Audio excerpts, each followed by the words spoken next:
Hi, I'm Oliver Horrocks, a senior manager in the private client team at BlickRothenberg, and I'm pleased to be joined by Kelly Greig and Suzanne Briggs to talk about family investment companies, or FICs, and how they can be used for tax and succession planning. So, Suzanne, as we've just mentioned, FICs are becoming increasingly popular in recent years, but they may not be the right answer for everyone. Is there a typical kind of individual that might be well suited to considering setting up a FIC?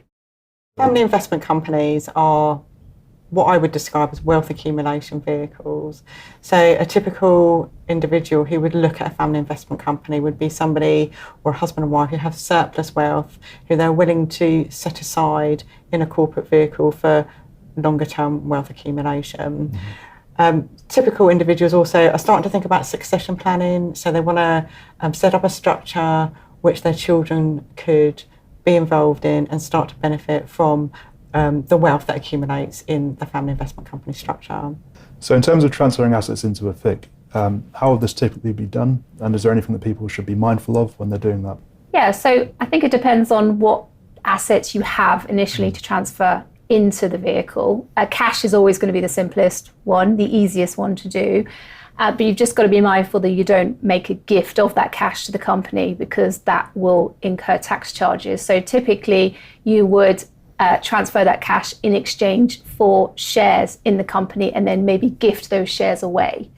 But there are other types of assets that you may be looking to get into the vehicle, property, for example, but you do need to be aware of stamp duty, land tax, and capital gains tax if it is standing at a gain. And for all other assets, then capital gains tax is going to be something that does need to be considered. That's great. And then just thinking in terms of assets more generally, are there any kind of assets that are you just would never transfer into a FIC, or any that you would really strongly recommend that someone does consider transferring in? Well, I would always say to never transfer in property which is used personally. So that would include the family home or a holiday property, for example, merely because holding property in a corporate vehicle can trigger adverse tax consequences under the annual tax for envelope dwellings rules. Okay, that's great. So don't put your holiday home in the Cotswolds into the family investment company. Exactly. Then. Okay, no, good to know, good to know. So Kelly, you've thought a bit about the kind of assets you might want to put into a family investment company.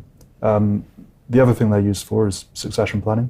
So what are some of the reasons why someone might want to consider using a FIC as a vehicle for succession planning? A lot of people come to us and they want to get wealth down to the next generation, but they're not fully secure about that. They want to retain some element of control.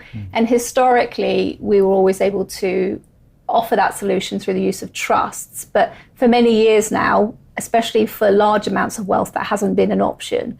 And so a FIC is an alternative which allows you to gift shares to the next generation, but with your founder still retaining some element of control.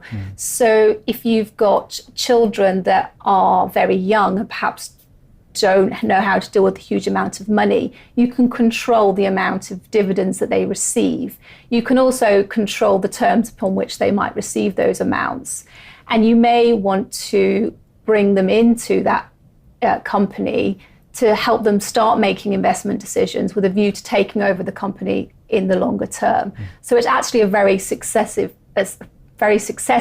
succession vehicle for allowing that to happen. And so you mentioned that trusts, they're not really used in the same way now. They perhaps don't allow for the same level of wealth to be transferred. Is there still a place for trusts? What, in conjunction with a family investment company? Possibly, either or. Definitely. I have a number of clients who have established family investment companies with trusts owning some or all of the corporate shares. It's really good for multi-generational planning because your shares can sit in the trust for the longer term to benefit your children and future generations. And there's an additional layer of asset protection as well, which a lot of clients like.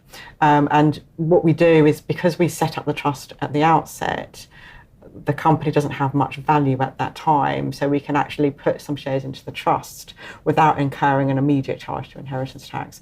So it's quite useful.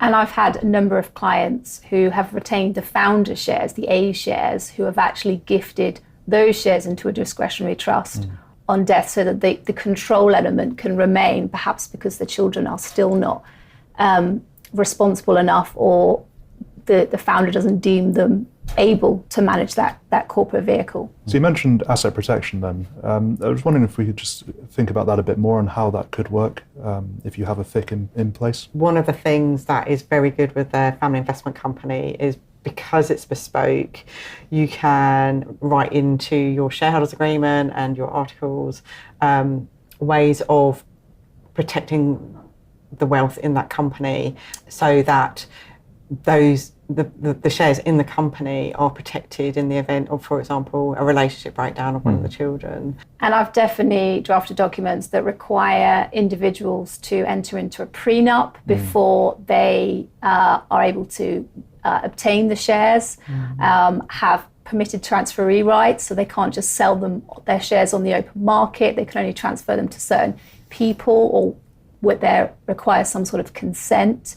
So there are definitely things that you can build into that structure that allow some form of asset protection and ensuring that the wealth passes down to the next generation and perhaps the next generation in the way that the founder intended. Yeah, and sometimes you can have events written in such that if there's a relationship breakdown or a divorce, that those shares are bought back within the corporate vehicle as well. And that's another reason to have a trust in place to protect in the event of a divorce situation.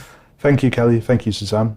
Clearly a lot to consider there, and it really just shows the value of good advice on family investment companies from the outset. If you would like to discuss in further detail, then please do reach out to Kelly, Suzanne, or your usual BlickRothenberg contact.